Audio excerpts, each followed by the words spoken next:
absolute little beauties, you little badgers. So good to be with you this Wednesday evening. Loving all the unicorn emojis as well. Thank you for sending those. Cheers me up a treat. So where better to be, on a Wednesday evening than hanging out with me, playing a bit of HQ. I'm Sian Welby. You can find me here on Twitter and Insta. I'm always on my phone, so I will actually probably reply if you tweet me. So, how about a bit of Wednesday wisdom for you, just to get you going before we start the quiz. So in the world of music, after all the songs telling us how to say his name, Kanye West now just wants to be called Ye. That's actually fine with me, as long as he doesn't just keep changing it like Puff Daddy or P. Diddy or Brother Love or Lion or whatever the hell his name is. Don't mess with it. Ye, we can all catch on, okay? And now, if you missed exciting announcements last night, some cool news coming for you about some exciting new games. That's coming up. We'll wait. First, let's get back to business, shall we? On tonight's show, you can win or split a glorious £1,000. Oh yes, if you answer all 12 multiple choice questions correctly.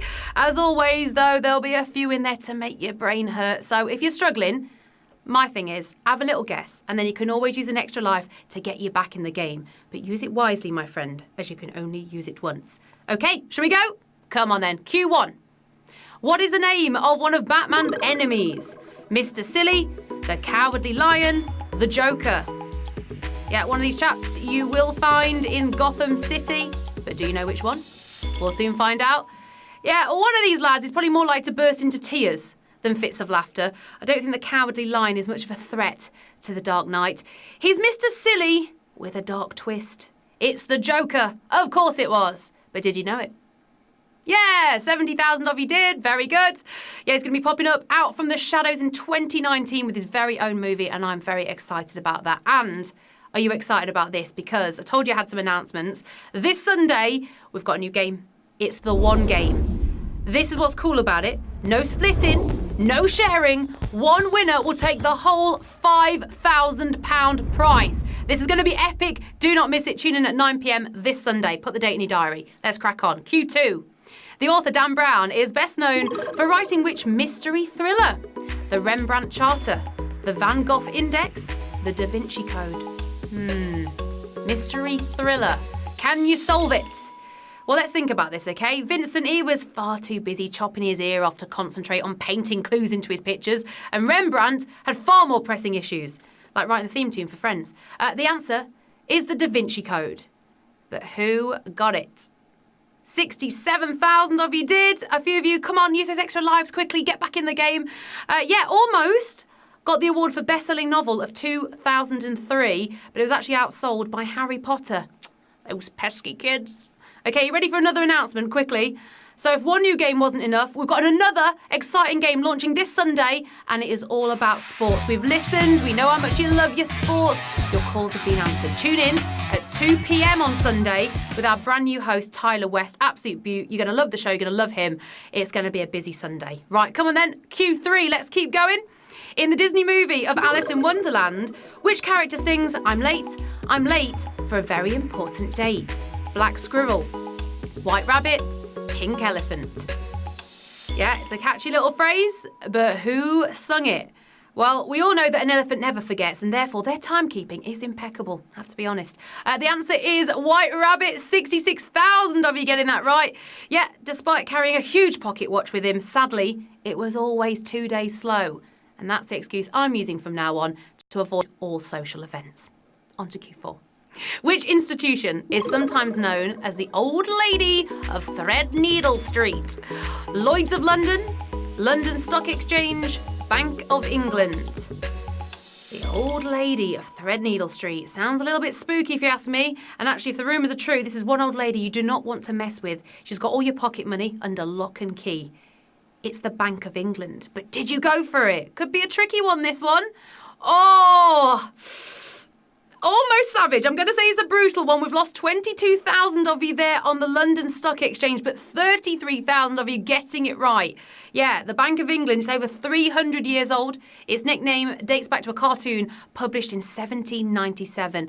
And rumour has it there is an old lady who haunts the bank, so just stay clear. Well done if you've used those extra lives. Let's get you through. We're on to Q5. You'll like this one. Blinky, Pinky, Inky and Clyde are characters from which arcade game? Pac-Man, Donkey Kong, Mortal Kombat. I mean, all three of these are epic games. But where will you find those characters? Let's have a little think. Well, if you're not familiar, forget Fortnite. Kids in the 80s lost months playing this incredibly addictive arcade game. The answer I'm looking for is the Pac-Man. Did you go for it?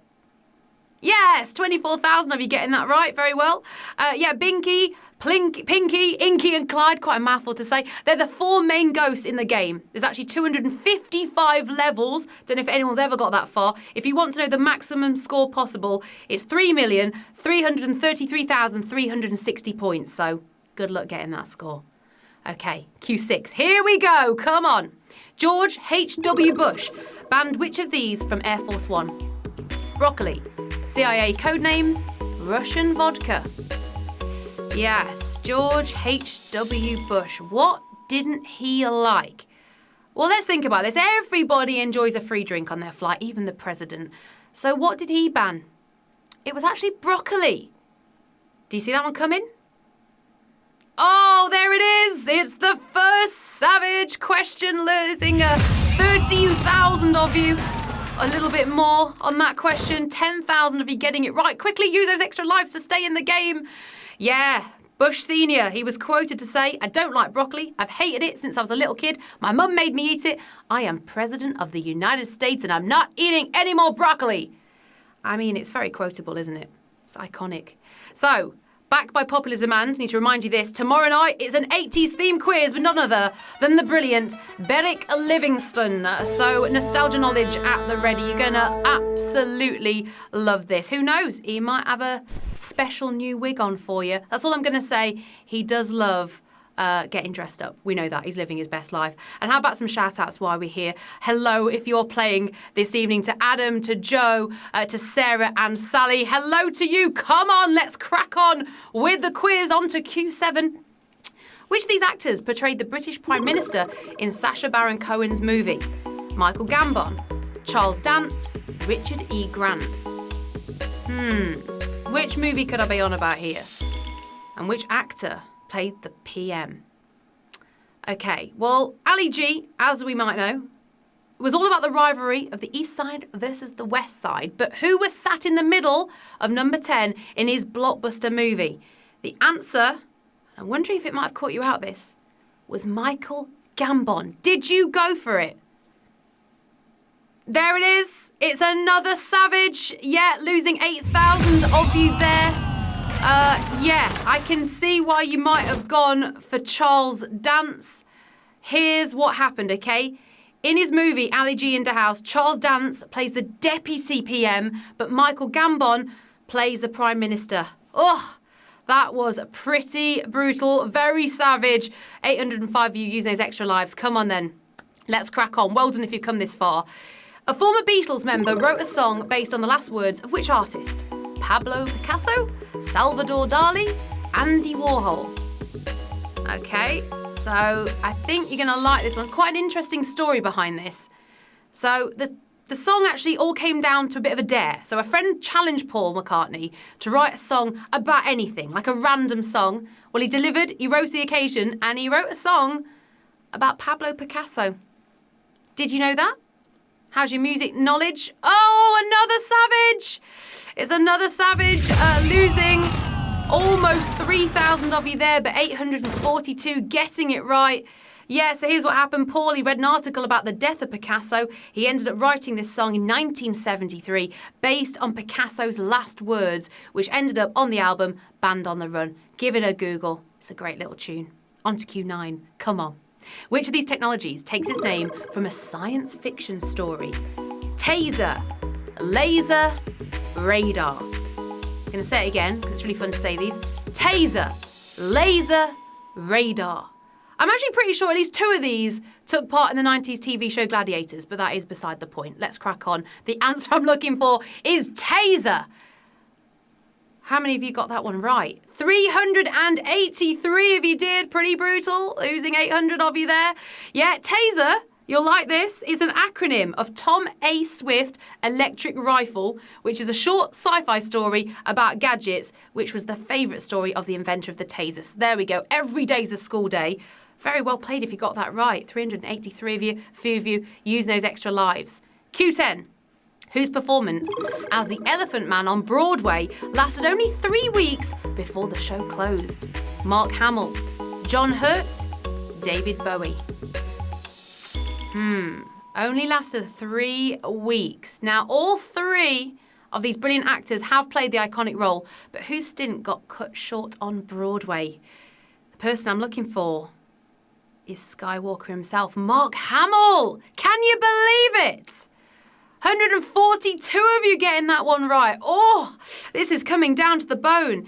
Yeah, basically, he was at the height of his Star Wars fame. Mark then made his debut on the stage. They thought it would boost the ratings and get everyone in. But sadly, the force of Broadway was too strong for Luke Skywalker, and the show actually closed 3 weeks later. What a shame. Come on then, on to Q11. Well done. If you're still in, there's not many of you left now. This is quite tense. Which original phrase did Queen Victoria refuse to have inscribed on the Victoria Cross? For military merit, honour of men, for the brave. Which phrase did she refuse? Okay. Now, the Victoria Cross is the highest award for gallantry that British and Commonwealth servicemen can achieve. So what did she refuse to have written on there? The answer I'm looking for is for the brave. Did you go for it? Can we get you through? Oh, only 50 of you getting that right. Oh, yes. It's quite a tricky question that she actually turned down. For the brave, that was the first suggestion made because she explained that all her soldiers were brave. Good on you, Vic, and good on you if you've got it right. There's not many of you left as we power through now to question 12. Wow. It's been a long time since I've seen this few people go into Q12. This could be a very big win today. Best of luck for you. Honestly, I am well excited. Very well played if you've come so far. Come on, let's get you over that line. You're going to like this question. Which of these fictional characters has received an honorary degree from a US university? Mickey Mouse, Kermit the Frog, Bart Simpson. Give you some time to have a little think. Time is now up, I'm afraid. Fingers crossed for you. Okay, let's break this down. Bart, he was always skiving school, but did he come good in the end? I mean, come on. Giving a degree to a mouse, surely that's taking the mickey. No, awarded with an honorary doctorate of amphibious letters in 1996. This guy's no muppet. It's Kermit for the win. Did you go for it? 46 of you. Yes, come on.